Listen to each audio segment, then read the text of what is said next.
આજરોજ તારીખ 2/8/2024 અબડાસા તાલુકાની મોડલ સ્કૂલમાં ચાલતી ધોરણ 1-2ની પ્રજ્ઞા તાલીમની ડીપીઓ સાહેબે મુલાકાત લીધી।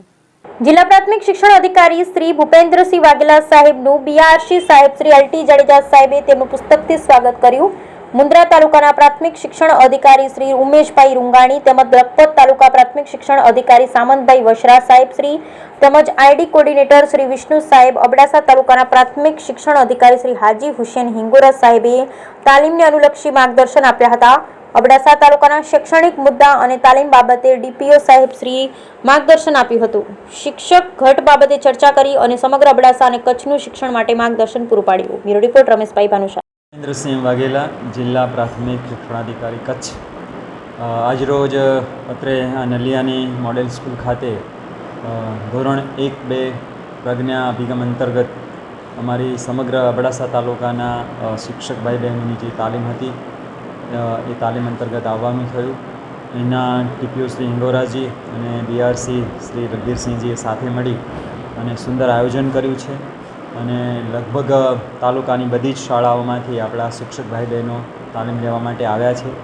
આજે એમને તાલીમને માર્ગદર્શન આપતી કેટલીક વાતો એમની સાથે કરી, ચર્ચા સંવાદ થયો અને ખાસ કરીને નાના નિખાલસ અને માસૂમ ભૂલકાઓ જોડે ખાસ કરીને બાળ માનસના જે મનોવૈજ્ઞાનિક સિદ્ધાંતો છે એને હૃદયમાં રાખી અને બાળકો સાથે કેમ કામ કરવું એની પણ અમે થોડીક ચર્ચા કરી અને મને કહેતા આનંદ થાય છે કે એના ગુરુજનો ખૂબ પ્રતિબદ્ધ છે અને એમને પણ અમને ખાતરી આપી છે કે 100% અમે દિલથી કામ કરી અને ખાસ કરીને પાયાના ધોરણોમાં ધોરણ 1 અને 2માં સારી રીતે કામ કરી અને શરૂઆતથી જ બાળકોમાં પાયાના કૌશલ્યોનો વિકાસ થાય અને આગળ જતાં સમગ્ર કચ્છ જિલ્લામાંથી વાંચન ગણન અને લેખનની જે સમસ્યા છે એમાંથી આપણે બહાર આવીએ અને બધા જ બાળકો સારું ગુણવત્તાલક્ષી શિક્ષણ પ્રાપ્ત કરે એવી અમારી લાગણીને પણ બધા સમજ્યા છે એનો હું રાજીપો વ્યક્ત કરું છું।